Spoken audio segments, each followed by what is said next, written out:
convinced us that no, astrologically his stars are very good, and I know he's going to do it. So every time he would come, and bit by bit we saw that the kid actually improved. In 10th grade he managed to get a first division, and he graduated in 12th grade also with a first division. Wow. He's like a miracle. And the only person, I mean, we all have to, you know, feel that we were guilty, because except for his father, there was none of us who even had hope. But as the kid progressed, we suddenly said, oh my God, I mean, his gray cells are actually growing, his charts, what's happening? But it was almost a miracle. And that kid today is trying to do his CA. Right, see? We just never know. Even in our society, there are stories of devotees, like the famous Sanskrit person. I can't think of his name, Kushikrat. When Kushikrat, this happens amongst devotees, when he came to the Boston temple, Sasvarup said, we got to get this guy out of here, he's just useless. Crazy people. Right. And they said, no. And then later, they went years later to LA, and they found he was one of the editors for Sanskrit. You never know, and you can't always judge externally. And there are all kinds of stories too. Einstein, I think, didn't start reading until he was 4, speaking until he was 4, and reading until he was 7. And all the famous, many famous scientists were kicked out of school for being too stupid. Thomas Edison was sent home from school, you're too stupid to learn. And he invented all the light bulbs. Abraham, I think Lincoln. What? I think Abraham Lincoln also dropped out of school or something. Who else? Abraham Lincoln. Abraham Lincoln. Oh, the stories, there's so many of them. Yeah, so many. So we really, our expectations, we really have to be very, very, very, very careful. Because even Srila Prabhupada expected so many. He just so impossible Yes, touched everybody. yes. Everybody did it. He empowered. But Prabhupada was... Right. I was thinking of that when I read this. People in India, get off the train. We're in the middle of nowhere. Start a temple. They did. Get off the train and start a temple. Go to the west, start a temple. He did. He was off the train. Get off the train and start a temple. Yeah, well, he said that. Now they won't do something unless they get a contract and at least 15,000 rupees a year and a car and a cell phone. He had the power of expectation. And Prabhupada was sitting in a park. Talk about imaging. And this man thought, oh, you look so poor, are you okay? No, I have many temples. They're full of devotees. It's just a matter of time. It's just a matter. So Prabhupada is really a perfect example of all of these. Okay. I feel like in a little bit we've got to do the other ones really fast. It's okay, we can move on? I tell you stories. I wanted to do a little drama about blossoming. I still do. Let's take that cute little girl here. Bhakti, can you come up here with your mommy? Bhakti, come with your mommy up front. Bhakti's going to be our blossom flower. She's so cute, huh?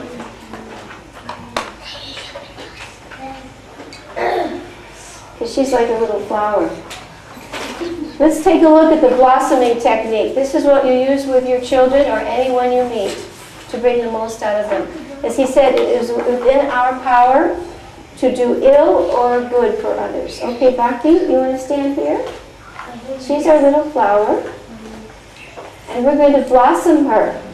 Okay, are we ready to blossom her? Oh, good, I'm okay too. That was really quick. Can everybody see Bhakti? Okay. So in the blossoming technique, you see the E. The first thing is you examine what your children are doing, right? You keep your antenna up. That's the first step, examine.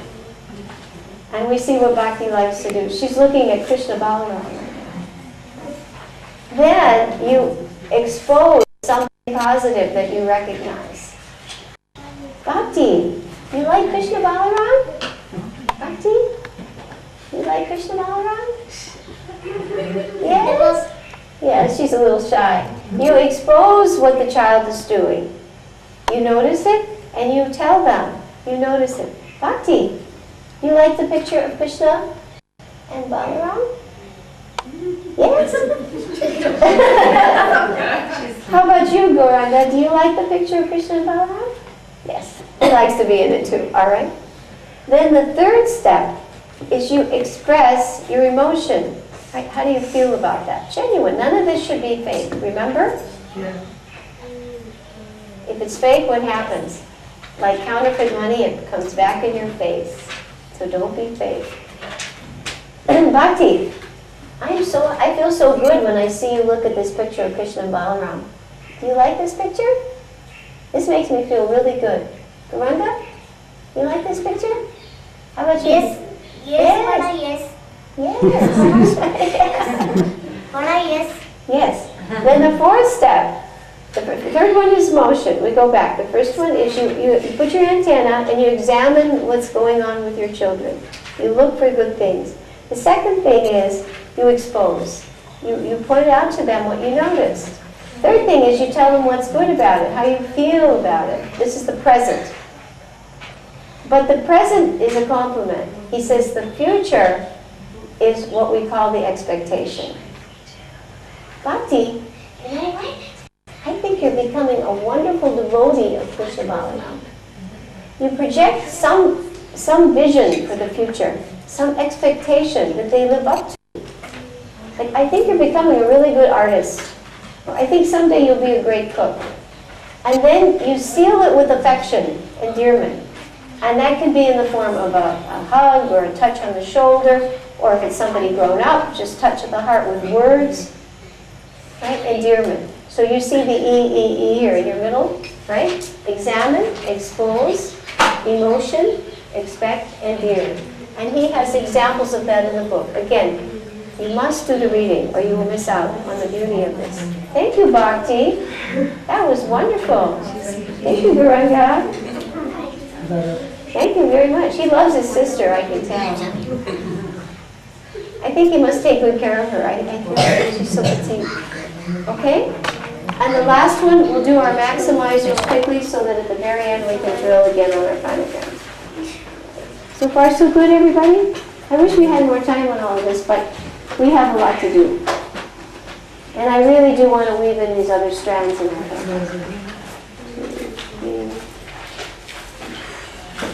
Okay, so take another page in your little mini mind map book, and you put the blossoming, the flower represent what we just did. How to blossom not only your child, everyone you meet. If you come up to anybody, and you should be observant, what's special about that person? And you can express that to them. You know, I think you're really such a serious devotee, or obviously you're doing so much to help out our project. And it should not be fake, because it won't fit this chart. Right? Yes? Sometimes when we meet somebody, we may experience some negative qualities in them, Yes. which may overpower or overwhelm Right. the little positives that we say. Right. So we may not feel genuine speaking about the positive About the quality. We positive. are actually overwhelmed by the Right. negativity coming from the Right. person. Sometimes I too, I have to admit, I've experienced that as much. But I feel, my experience is you read how Wilkinson deals with so many things in his book, but the more you project positive energies and positive thoughts, more and more of that type of personality will come into your life. I think the negativity will attract negative types of energies. That's been my own experience. The minute I look more of the positive, and then still, try to find something positive. Was it Yudhisthira? He couldn't find any man that he felt he was better than any person, right? And Duryodhana said, well, I don't find anybody that's as good as I am. So we see according to our mentality. Every man sees, that's one of the maxims. We see according to our own position. So our attitude is the color of lens with which we see the world. Duryodhana and Yudhisthira both saw the same thing, but each saw it through different attitude lens. So by working on our own attitudes, our own expectations, we can actually help that person. We can actually help that person. You saw in the cases of stories where the children were not, they felt they weren't loved. And then the parents started to note all the good things they did. And the children started fighting, stopped fighting with their brothers and sisters. They started doing well in school. It's this called the self-fulfilling prophecy. They will live up to the picture you paint for them. Very powerful law. Such a scary one, actually. He says, it is within your power to do ill or good to others by your expectations. Very, very powerful thing. And you know Narataki, Mataji? Yes. She said that there was an experiment done in which everybody in a room was told, one person was asked to leave. And everybody was told, when this person comes back in, think everything good about that person that you can. And the person didn't know what was said. And the person came in and they asked the person, raise your right hand. And everybody's supposed to think everything good about that person and make them think. And his hand shot up. They asked him to leave. Then they said, when he comes in, think everything that's his shortcoming. The person came in, he didn't know what was going on. They thought everything that was his shortcoming. Can you raise your hand? He couldn't raise his hand. You asked Narataki. She told me that. He couldn't lift his hand. He didn't know what they said. He didn't know what they were thinking. He said, raise your right hand. That's pretty heavy, huh? That should about say it all. So our thoughts can help impair or empower others. Yes, even if they have problems. You should always try to see the good. And for your own benefit too. Because that way you'll also blossom yourself. Important law. This, I tell you this one, you must, everybody, you must. Double reading tonight. This chapter was enough. Double reading. This one, you cannot go without reading this one. Did you all like this chapter? Or was it you really? It was amazing. Manju, they said, expect the best, but be prepared for the worst. Right. So if we keep, we expect the best, how do we be Well, he prepared talks for the about worst? being realistic also. In one of his says how people come to marriages and they have expectations that are unrealistic. And he said that it goes from D. It goes from disappointment to disillusion to discouragement and despair. And he said people have to adjust expectations also according to realistic circumstances. You know. So that's accounted for in there also. These people come on board on a job and they think teaching is going to be a breeze, but then they don't make it because their expectations don't match up with reality and they have to make, reality road. But adjusting our expectations is incorporated in this whole thing. Not just because we live on a cloud and we're not in touch with what's really going on. One parent may think, oh God, the classroom's great and the kids are all beating each other up. That's not reality road. That's not what we're talking about. That's illusion or denial. That's another problem. Okay, so far so good? Okay, let's do our next one really quickly. These are the maximizers. All right, we'll put a little symbol. Now, in something where you have a lot of abstracts, what I do is reflection. I look at something and I decide, because after a while you'll see patterns here that help me remember. You think about it a little bit. You'll see things that have to do with sight, things that have to do with speech, points that have to do with intellect, points that have to do with emotion, points that have to do with the body. And that will help you remember these. Not just, I have to memorize a code. In other words, use your logic to figure out, oh yeah, this is multisensory. Okay, so your first one is P, and you can put an arrow or the line, right? Your expectation, I won't say it yet, we'll just put the symbol. And the next one, I did a little artist paintbrush.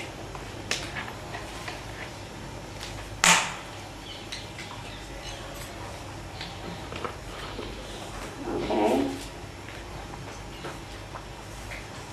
And then the next one, I put a big P and a little W and a big P.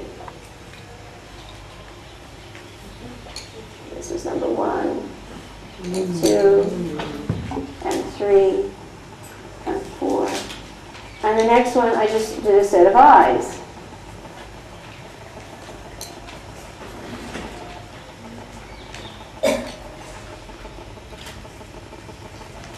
And the next one, I put a little person. Maybe just a little stick figure.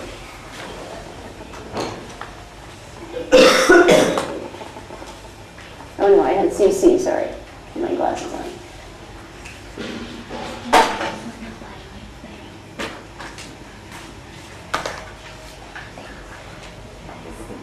And for the next one, I just had, actually I changed it on the paper. In the book he uses the word touch.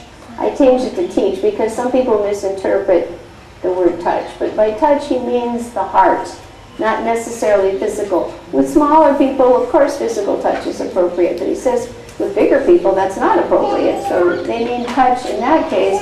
You touch by just some eye contact or emotion or words of appreciation. You touch the heart. Physical touch is not what is implied in that case. Okay. And the last one, I better get my glasses on. Oh, confidently.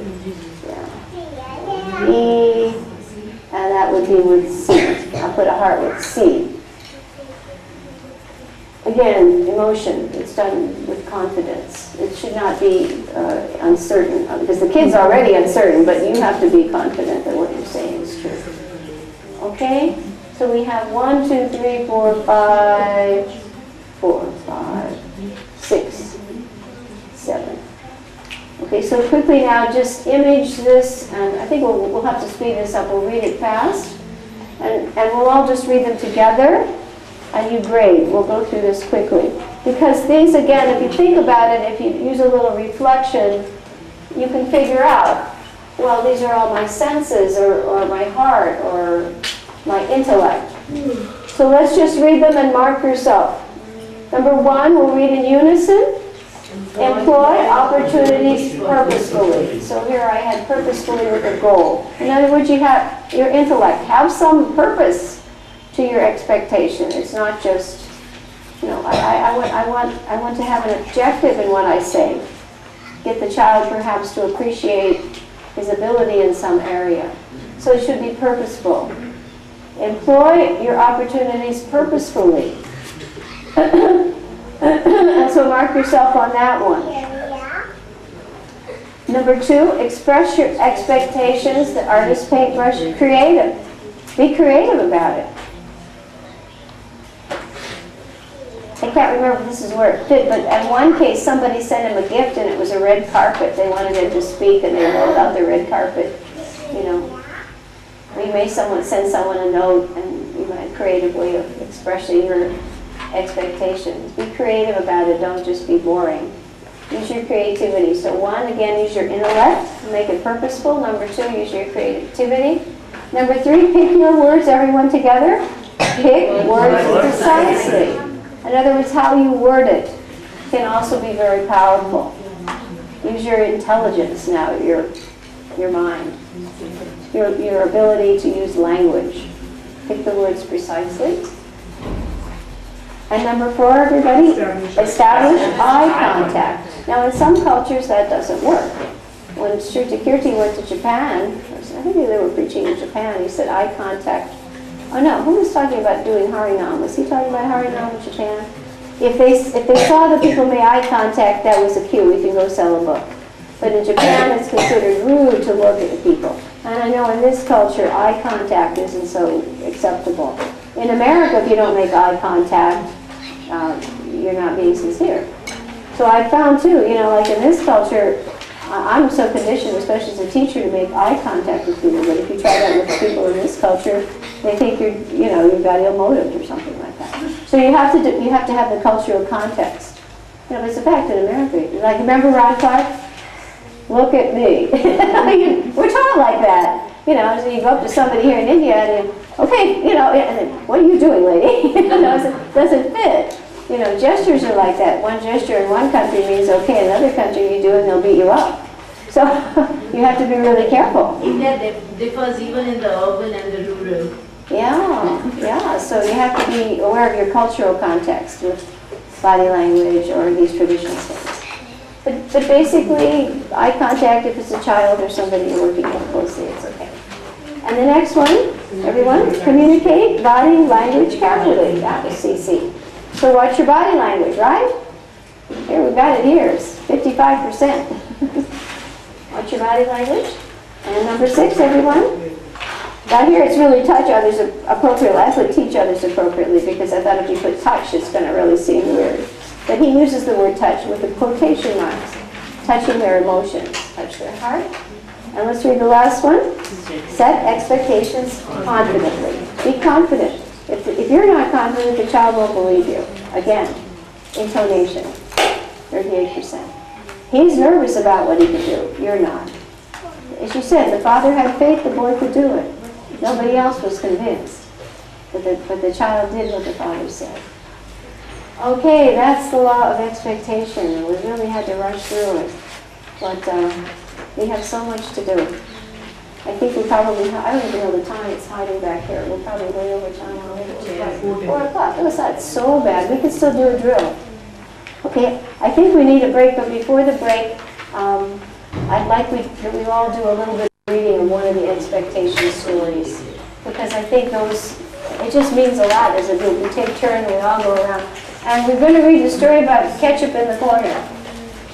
Ketchup in the corner. I always like to put a tricky title on a story so people remember a little bit. So if you turn to your books, and the story about ketchup in the corner.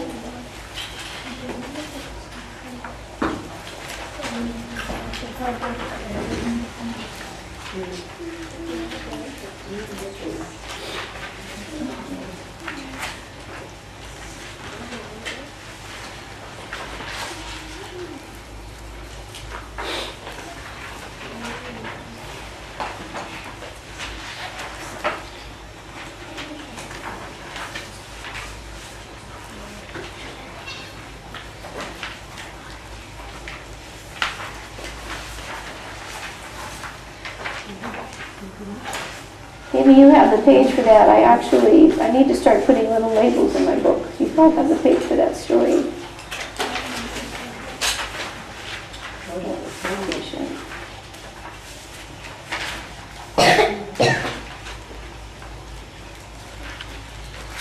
I thought it was at the end of the Williams one.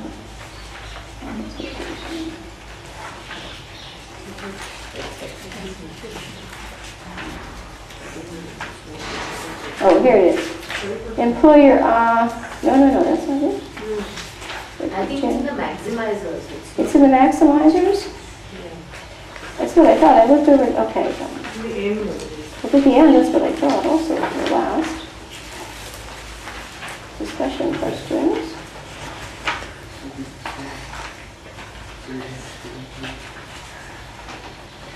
Okay, it is there. Conclusion. I just overlooked it. Number 7. Okay. Okay, I'll read the first. We have quite a few paragraphs. Everybody read a paragraph. Okay. I'll start. This time we'll start, and we'll go starting with Damodar. I'll read a paragraph, and then Damodar, and then everybody a paragraph, and we'll go around. We're on page 112, and it is the conclusion to the maximizers. I had thought that, but I overlooked it when I checked it. Everybody find it? Raise your hands. Okay. In my last year as a Bible college professor, I taught a Bible study methods class to seniors. During the grading of the first set of papers that semester, I came to one that was only 1 page long. Looked as if it had been wadded into a ball and then smoothed out, and had ketchup smeared on the bottom right corner. Okay, Damodar? In my last year as a Bible No, college you read immediately. I read that, okay. Immediately I looked at the name. Sir. I don't even know who this Becky is. I said to myself. I put an F on the top. To be honest, I wanted to put a minus behind it, but I didn't. Okay, next. The next time, the classmate, I made an effort to learn more about Becky. She sat in the very back corner. Her hair was a mess. Her clothes looked like her paper. She was not in good shape. I tried to make eye contact with her throughout the house, but didn't succeed very often. Okay, next. When I collected the next set of papers, I immediately searched for Becky's. There was no catch-up this time, and it looked like it needed to be ironed, but it was another F. I leaned back in my office chair and said to the Lord, Lord, maybe Becky is supposed to be our project this semester. Would you give me the creativity and unconditional love to blossom Becky? Okay, next. Why don't you try on? Then I wrote on the top of her paper, Dear Becky, I believe that this paper does not really reflect your true talents and abilities. I can't wait to see what you can really do, Professor. And I didn't put a grade on her paper. After all, what would expecting us to do for her at this point? Next. The next paper had improved towards him. I wrote another note. Dear Becky, thanks for cracking the door just a bit. I didn't think I was wrong about you. How about the privilege of seeing what you can really do when you apply yourself? I'm on your team, etc. No grade against. Next. The next time, her paper was 2 pages long. A solid C. Dear Becky, what a tremendous improvement. This paper is light years ahead of your last and demonstrates incredible potential. I can't wait to see what your next paper is going to look like. Professor, no grade. Okay, next. Radharani. The very next paper shot right through. I wrote at the top of that paper, Dear Becky, I am now standing on the top of the next paper doubled in size, 4 pages long. It was almost an A. Dear Becky, your improvement is nothing less than astonishing. Your insights and the quality of your work are truly inspiring me. I believe you are ready to show me everything you can really do. Prof, no grade. The very next paper shot right through the roof. I wrote at the top of that paper, Dear Becky, I am now standing on the top of my desk, cheering. I always knew you had it in you. I believe you are going to become one of our school's greatest fighting students. Second, it is a pleasure to watch you grow in my class A+. By the end of that semester, guess who was the undebatable leader of that class? Becky. After that year, God moved me away from the college to Atlanta, almost 3,000 miles away. Years went by, I forgot all about my project. One day I got a letter I mailed marked personal. My secretary never opens those kind of letters because of the counseling I get involved in as I travel around the world. Do you know who this is? She asked, referring to the return address. I didn't recognize the name at all. I opened the letter and read the following. Dear Dr. Wilkinson, I just had to write you a letter after all these years. You don't recognize my name because I am now married. I don't know how to thank you. You're the first person in my entire life to ever believe anything good about me. Your class totally changed my life. I'm now happily married and have 2 wonderful children. I honestly believe that I had not met you and been in your class, I probably wouldn't even be married today. I don't know how I can ever thank you enough for believing in me. Love, Becky. So you can see the power of just, Ron Clark would do the same thing, right? When the child was writing a paper, he would say, oh, it just needs a little improvement here or there. And he would always say to them when they had the birthday party hats and dream big and think high. So you can see the power of expectations and believing in things. Okay, everybody's been really, really good, so we're going to take a break, and then afterwards we'll do our phonograms drill and then We can do the prayer then, before. Oh, you want to do the prayer now? Okay, let us read the prayer, because that last week we tagged it on at the end. So before we go, let's read the expectation prayer. Prabhupada. Could I ask you to put the chart a little bit behind the chair there? And we've got some more artwork to collect today, right? You did all your homework already. She did it, Anne? And she did you draw regular carrots? And you drew this?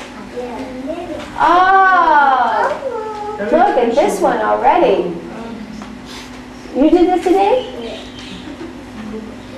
I'm telling you, you must walk this around. It happens immediately. Take this around. Just drawing of a face. Already. Unbelievable. And the chair. Unbelievable. All right, you must put your names on the lower right-hand corner and the date. All of you? Okay? Right. And the face. Unbelievable faces already. Wonderful. The person lost his feet though. Try another one. And we're going to turn these in tomorrow, okay? Keep them for tomorrow. And black and white, no color on this, please. If the kids started putting color, have them do it just black and white. This is all pencil for Betty Edwards. She just starts out with pencil. And this girl loves color and pattern. Very good. This looks like a special cake. Is this for Krishna's cake? And a birthday party? Is it Janmashtami? She really likes pattern. Beautiful. Is this a special cake for Krishna? You won't tell me. It's a secret. Okay. They want to show their artwork, so let us hold up everything so everybody can see, because we can't leave that out. This is the bright, colorful one. Jessica, she likes pattern. Now, will you do the exercise for tomorrow also? The person, the chair, and the face? Okay. And we're holding the pieces for today. I'm keeping the artwork that's done just separate from the art project. And here we have 1, 2, 3 pictures, right? Oh, and here, and on the back. And there's something on the back, lotus feet. And here is this Krishna Bala. Is that Krishna Bala? This is Chaitanya Nitai. You didn't write your name. I know who it is though, okay? This is Chaitanya Nitai. Did you put your name on this record? Put your name on at the bottom, small. At the bottom. Yeah, at the bottom, small. Okay. Very good. And Nityananda. Reason? A That's a choker. You did a flower and choker. Did you put your name on everything? Look at this. Wow. This is very colorful. Is this what Chaitanya Nityananda? Look at this one. Very nice. And he also did a joker. This must be the clown of God. Is this the clown of God? Is that the clown of God? And here we have just a very colorful flower. And here, this is very nice. Composition, very nice. Did you want to put your name on them for me? And we put them on the file when you get your name on it. And here's a picture. This is very colorful. That's pattern. We like design, don't you? Did you also do the assignment for tomorrow? The face, the person, the chair, and the hand. And put your name at the bottom. Yeah, and date it also. You got everything named and dated. Thank you. Thank you so much. Perfect. Yeah, put your name on the bottom. Okay? Did everybody have his art showing? Did you display your work? If I forget, they won't. Right? Our art is a very powerful motivator. Oh, what's the plan for Sunday? I mean, he's the one that's setting up everything. And actually, let us all give a clap to him because he is so hard. This is what you see is the result of 5 years of interaction, not just. I mean, he came to me 5 years ago. And spent a week as we photocopied everything then, masters, constant interaction, and helping Aruda Mataji make tours over India, and whenever educational materials were available, he even gave me equipment for my computer so I could store any programs I did. I don't think it's the tip of the iceberg what you're seeing. You don't realize how much is put in. So you should feel immeasurable gratitude I don't want to embarrass him, but he really, I have encountered very few people in my life who are so committed and they're just not taking any external glory for it at all. Nothing. Nobody even knows what he's doing. Okay, so we have all the artwork now. Everybody's artwork. We'll now turn to the expectations prayer. We're going to pray to Srila Prabhupada. Please help us.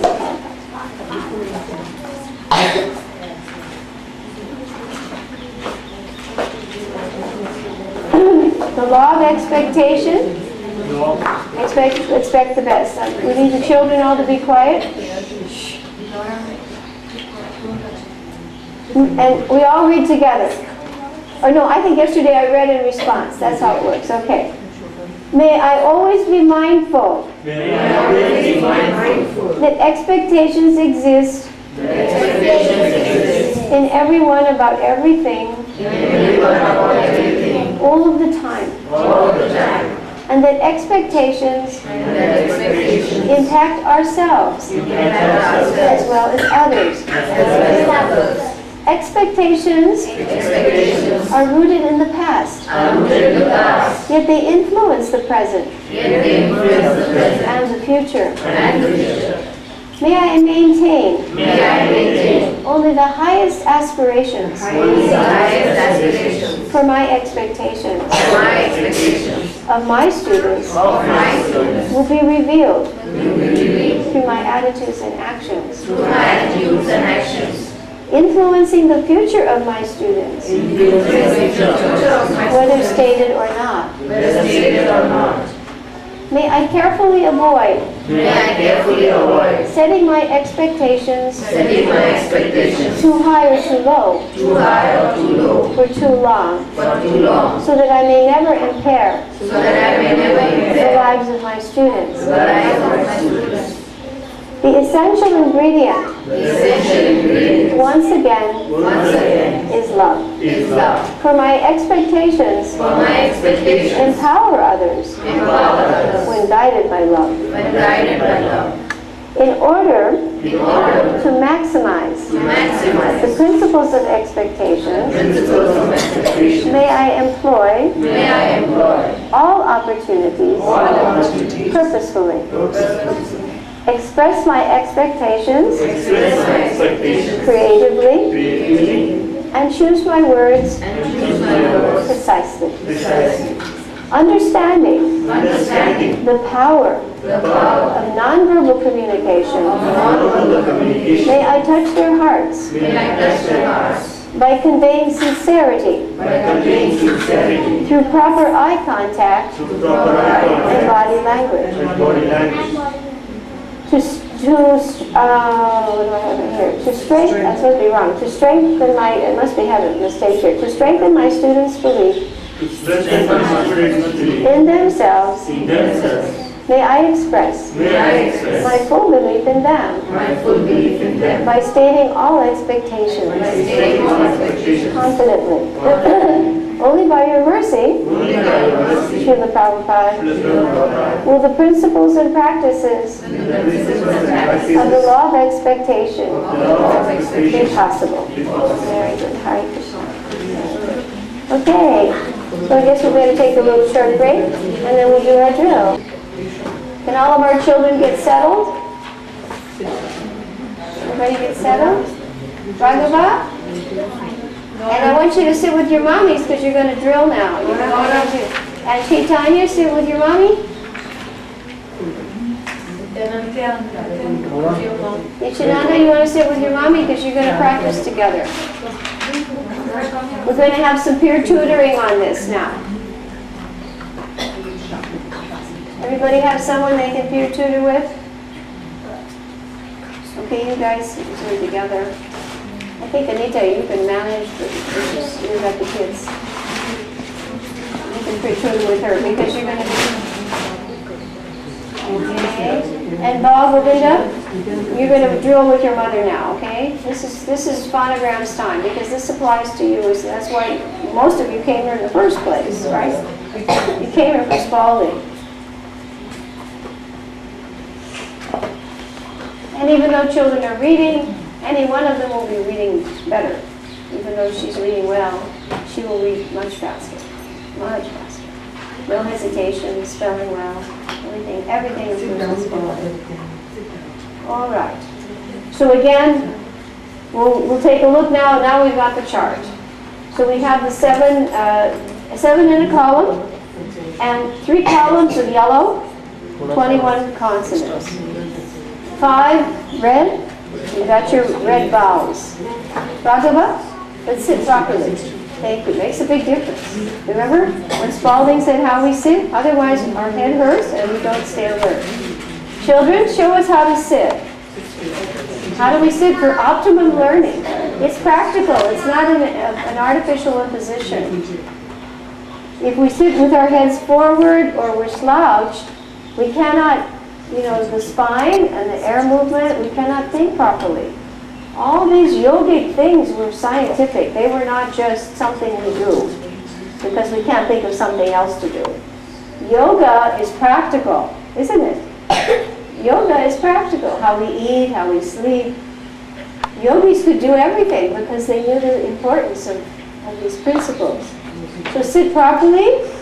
If you're sitting like that, that's good, like a yogi. He's attentive and he's quiet. Yogis don't waste their energy on needless talk. They have control of their minds. And they control their senses. That means their speech. So part of this program will be to help you become little yogis. Because intelligence means I can control my senses, I can control my mind. And then I can learn. If I'm dragged away by my senses and I'm dragged away by my mind, I cannot learn. Okay, so let's see in here who's a really good yogi. He's attentive, he's focused, his senses are under control, and he sits properly. Okay. Already better. From now on, we'll expect that kind of standard.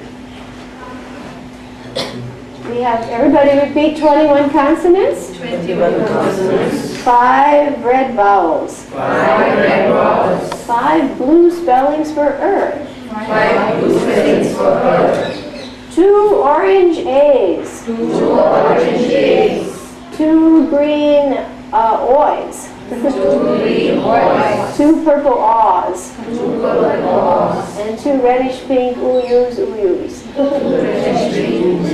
Okay, now we're going to have fun because we have the pictures in front of us. And we have a little owl. And you see he has a set of glasses. This is the 2 I's or the 2 O's. Okay. And we have the triangle.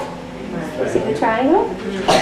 Okay, and we have, if we go to the CK at the top, right, we have a match pattern. You see the little pattern? It matches the K. The 2-letter K and K. And we come down and we see a W, and it matches the W, but it's a little different. You have to feel the blowing. And we see a little circle. Inside the circle, the periscope is a boat. There's an O, as in boat. And then we have the 3 tough ones, right? Those A, E, E, E, I. Then we have a mountain. It's very high. I, the 3-letter I. I think the apple was not a good choice because I just A for apple, but it doesn't say the A apple's the A. It says A, the 4-letter A.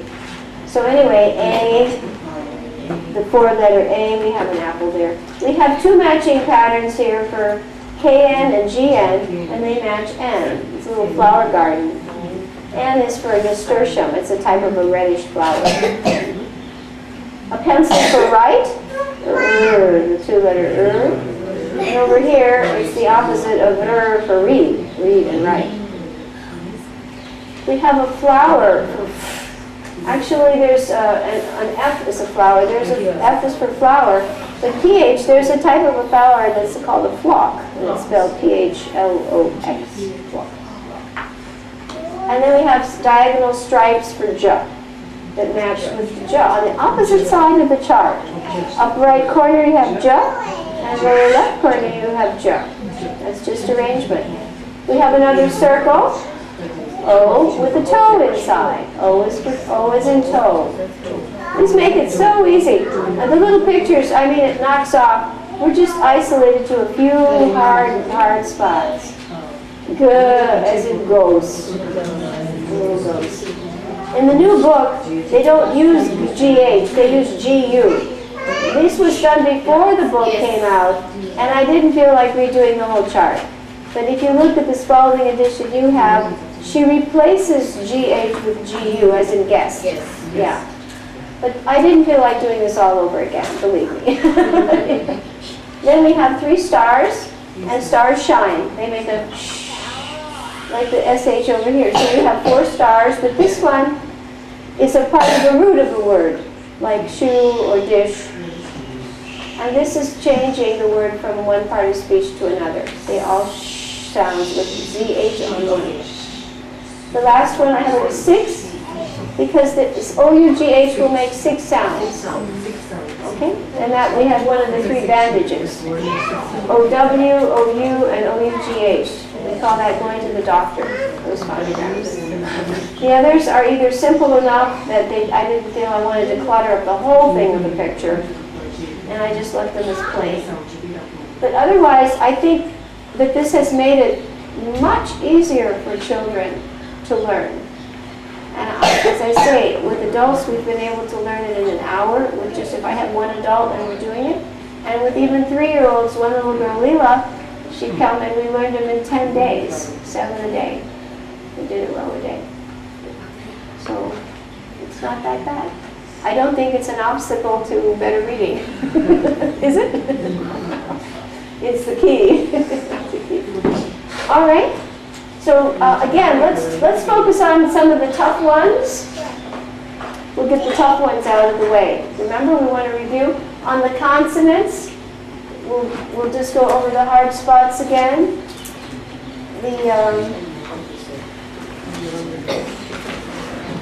I guess I'll put them on. Yeah, I'll put them on the roof. This is the tough ones, the consonants. Remember, the first one was kasa, right? 2 sounds. And the next one was gja. And then the next one was kwa. And when you see the pronunciation rules, you'll see that these all come up in the 29 rules also. I think kwa is rule 1, and then kasa is rule 2, and gja rule 3. Okay, and then as we go along, we have saza. Okay, 2 sounds. And then we have the fast one. You have to just add a sentence to that one. Otherwise, you mix it up with this set. It's the fast one. And then the next one is both a vowel and a consonant. Yeah, is the consonant, and I if it's used as a vowel.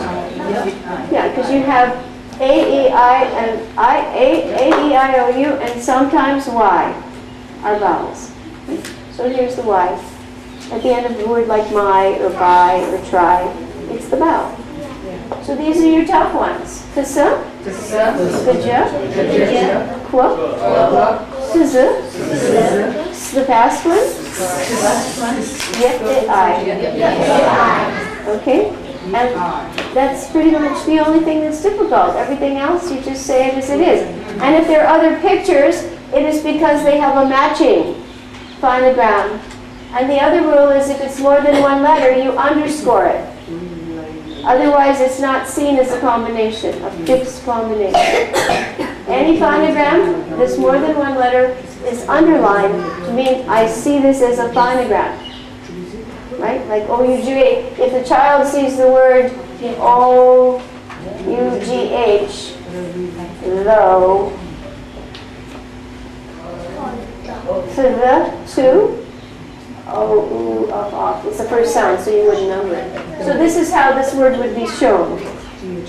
So the has 2 sounds, second, and O, off, it's the first sound. So you don't put a 1, but you would put 2 or 3 or 4 or 5 or 6.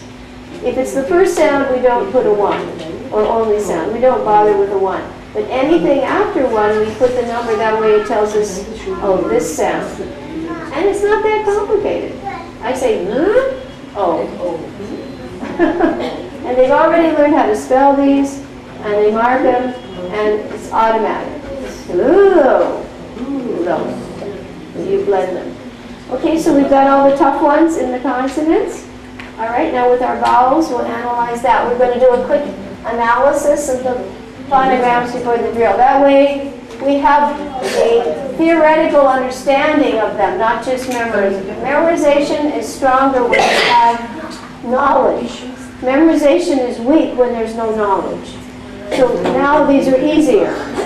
So you have 5 vowels. So now we have the vowels. 1, 2, 3, 4, 5.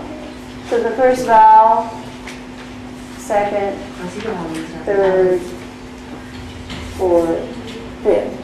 This makes 3 sounds. This makes 2. This one makes 2.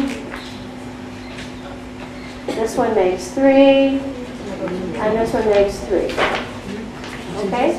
And remember, we made a little picture, or we said an animal, especially the little ones, and they help them get an idea. So this was the little donkey.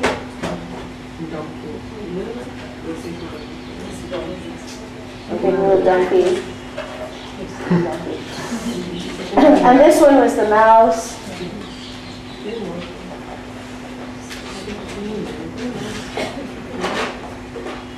And this one was the elephant who had hiccups. His tongue, there's a storybook in the Gurukula we read about the elephant, and he had hiccups and they couldn't get it to stop. And they tied up his trunk. And it was a cute little story. They gave him water, they fed him, and finally they tied up his trunk and finally his hiccup stopped. So we went like the hiccup bit on it, okay? And then the owl. And he's sitting on a tree.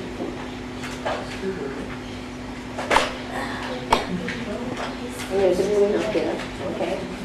And then the bear, or other sounds like up here, but the big bear, right? And he's so sluggish, right? So the animals help us duplicate sounds. It helps the donkey, the mouse, the elephant, the owl, and the bear. Okay, so 3 sounds, A, and the second sound identifies it. Like E, and when we say it, the child has to stress the name, E. And for this one, he has to say it, like hiccups, it, I. And the owl says, O, O. Second sound is O, And then the bear is sort of slow, but you can also use up for up, and U, pointing to you, and O, as if you were hurt in the diaphragm. Up, U, O. Okay, so let's try that one again.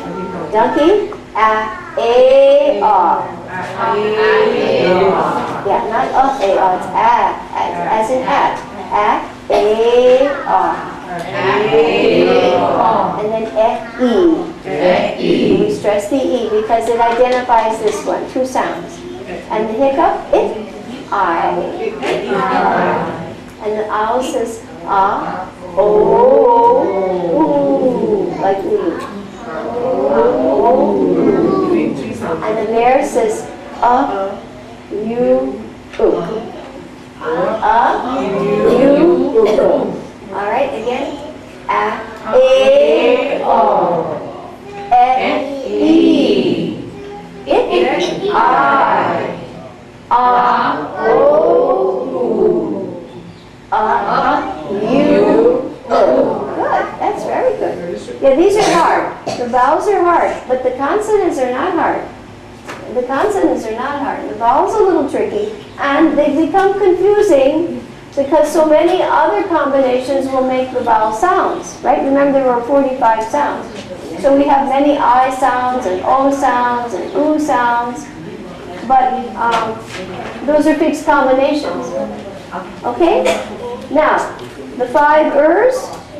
As in her. The first one, everybody?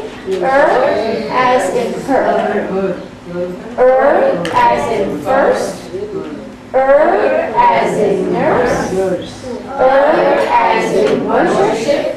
And as in early. And if you check the CD we gave you, we took a picture of Yashoda and Krishna's Abhishek. And we focused on each part. First we showed her, Mother Yashoda, and then we showed Krishna on his first birthday, and then other ladies bathing him, and other ladies worshiping him, and then we showed the sky because it was early in the day. So when you watch that phonogram video, you all have the video? That CD we gave you? Did they all have that? Yeah, I have given that. Yeah, do you all have your CD? Then you can, this means a little more. You can see her first, nurse worships early. And that's a good routine, you know, just play it. Even the little ones can just watch it here. Okay, now we're coming down SH, the star. You have to hold your finger like this. The plain one. You say that? The plain one. Now Chandrika taught me that. Why we say plain one, I don't know, but I remember she taught me to say that. I guess they just mean it's different from these other two. It's just, and it's either at the beginning of a word, like shine, or dish, at the end of a word. E double E. All right, again, the plain one. Now we're going to backtrack again on some of these that are new. E double E. The. Now these take two sounds, the and the. All right. E double E. The. And let's go back because these three we'll do as a bunch. The plain one. E double E. The. All right, so now we practice the consonants, the vowels, the ers, these three. Now we'll do the twins. They're a little bit difficult because it requires a sentence. A, the two-letter A. And you have to show two fingers. The more they gesture, the more they remember. A, the two-letter A. Now, nod your head that you can use. At the end of an English word. The other one is A. The two-letter A. That you cannot use. At the end of an English word. Okay. Now, the bandages. Ow, oh. Again. Ow,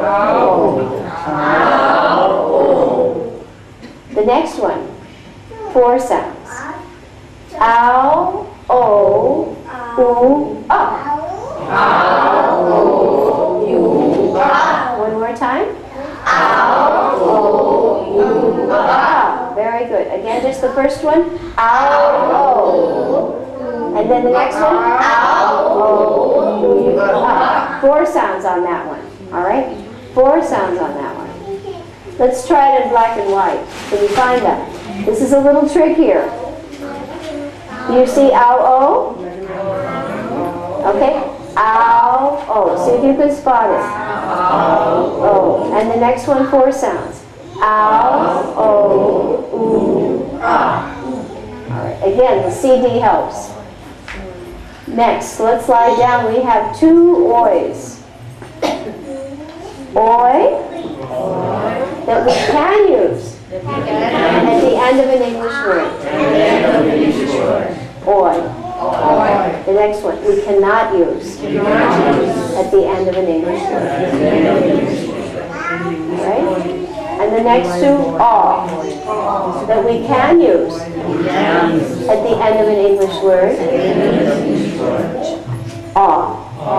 That we cannot use at the end of an English word. So those 2 sounds are easy, oi and ah.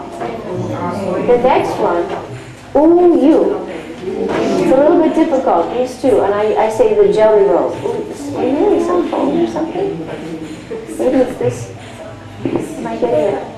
I'm hearing like a bell sound. Maybe it must be this. Okay. The little red jelly roll. If somebody makes a good jelly roll, they say, ooh, you. That's good. Ooh, you. That we can use at the end of an English word. Maybe Sundari, maybe you could hold her so she's not so, she seems, don't squeeze her too hard, Gauranga. She wants to sit down. She wants to sit, okay, as long as she's quiet, Gauranga, make sure she He stays doesn't quiet. want her to sit. He doesn't want her to sit. Well, as long as she's quiet, it's okay. Ooh, you, that we cannot use at the end of an English word. And let's flip it over and see if you can recognize them in black and white. Because these are harder. These twins are hard. It's easy with the picture, but in the black and white, it's a challenge. EW and UI. Now, these phonograms are always taught with writing in combination, but right now we're just doing overview. Because tomorrow we'll actually start, or Monday, we'll actually go back into the little Spalding guidebook, and we're going to go into the philosophy, as well as how to sit and hold a pencil and really go into it. So this is just to give you an overview glimpse of the sounds. Okay, next the owl. Put on your glasses. And we start with the Hindi sound for ulu. Ooh. Oh. Oh. Again, ooh. Oh. 3 sounds for that one. So this one is hard with the vowel O. Those are confusing. The vowel O is O, oo, and this one is oo, O. So a little tricky, but after practice, it's not so bad. The train. Ready? Can you say this once more? This owl one? The owl, ooh, ooh, oh. Ooh, oh. Oh. Can you give an example? Yes. Yes. Ooh, oh. I'm thinking of foot for second one.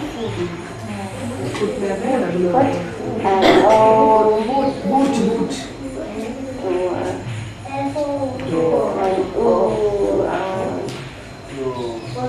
Took. Ooh, no, that second sound. First sound. Wood. Wood. Perhaps wood. Another word wood. Root. Yes.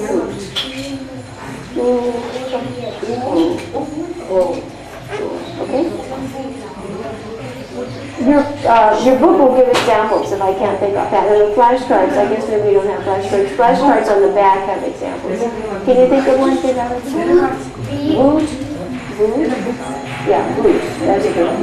That's a good one. Boot. Boot is better. Root. What do I rhyme? Yeah. Ooh. Foot. Or. Oh. Door. Does that help? Yeah. What else? Book. There, he's got one. Yes. You'll see that's, yeah, book is a good one. Book. Look, took. There's a good one. Look is a good one. The kids are thinking of good ones. Shook. They're coming up with more than we can. It's amazing. When I would teach the phonograms, if I failed to mark something properly, the kids caught it. I was reminded, right? Oh, you forgot to mark that. They're more alert than we suspect. They really are. So you see how this, right away, it makes sense. Just like the U. If you tell a person, why is this but and this is put? Right? Good sound. Good sound. You. I think an example of you would be like if it's about like universe. Right? Universe.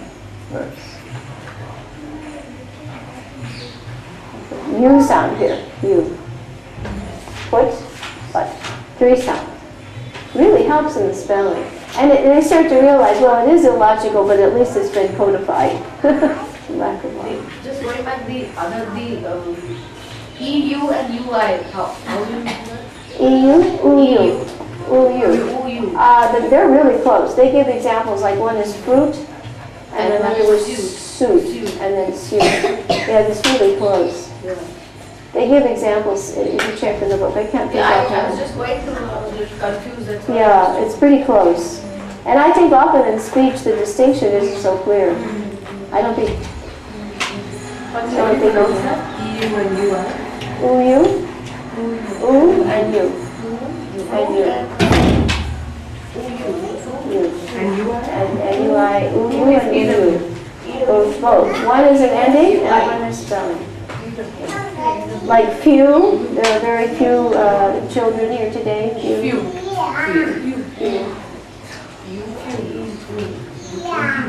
I have a hard time finding too many words that show the distinction, but check in the book. And sometimes when I hear Prabhupada pronouncing things, I hear him making that distinction. So EW is you. No. EW is you. Uyu, two sounds. Uyu. And UI also is UU. Yeah, two sounds. Both have Uyu. Yes, uyu, uyu. But one can be used and one cannot be used. Right? Yeah, uyu is, the first one is ending, right, with a W, and the second one is internal, like in a fruit. Fruit or suit. The sounds are similar. Yeah, uyu. And I can't think of examples that differentiate them. You'll have to check the book. They're very close. And I think in common speech it falls away. Just like hua. You don't hear people say the age. Okay? And the owl? Oh, so did we get through it? No. Let's just finish quickly. Chakusha. Unga. And then the triangle, E-A. Next one, R. K, the two-letter K. Edita. Or. Qua. O as in boat. And the three hard ones, they all end in I. And you just follow the vowels. A-E-I. E-A-I. E-I-I. I, the three-letter I. A, the four-letter A. N, the two-letter N, the tall one.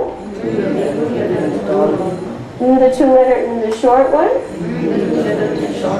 The two-letter as in right. The two-letter as in full. J, the three-letter J. O as in toe. G as in ghost. The tall one. Z. Two sounds for Z, S-I, right? Next one, the short one. And then the last one is O-U. Up. That's a bit hard, but we just practice it a lot. O-U. And the two middle ones says F. Up.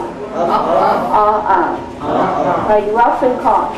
Rough and cough.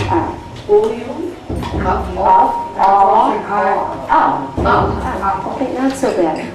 The tricky ones with practice fade away.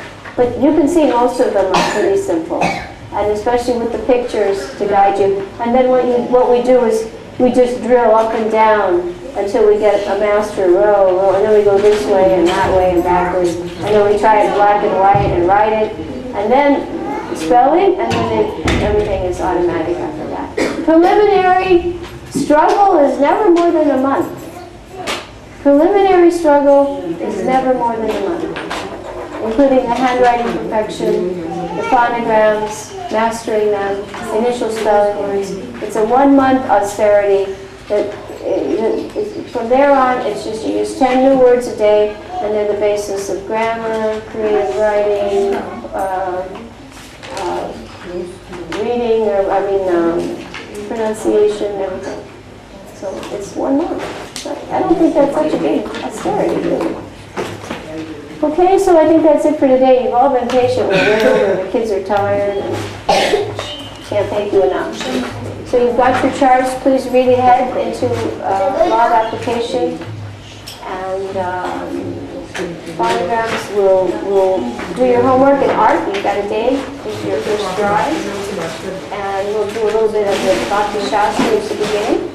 And we'll try those 4 strands and see how it goes. I hope you have a nice Sunday. Okay. Should be it. Here's somebody's chart here.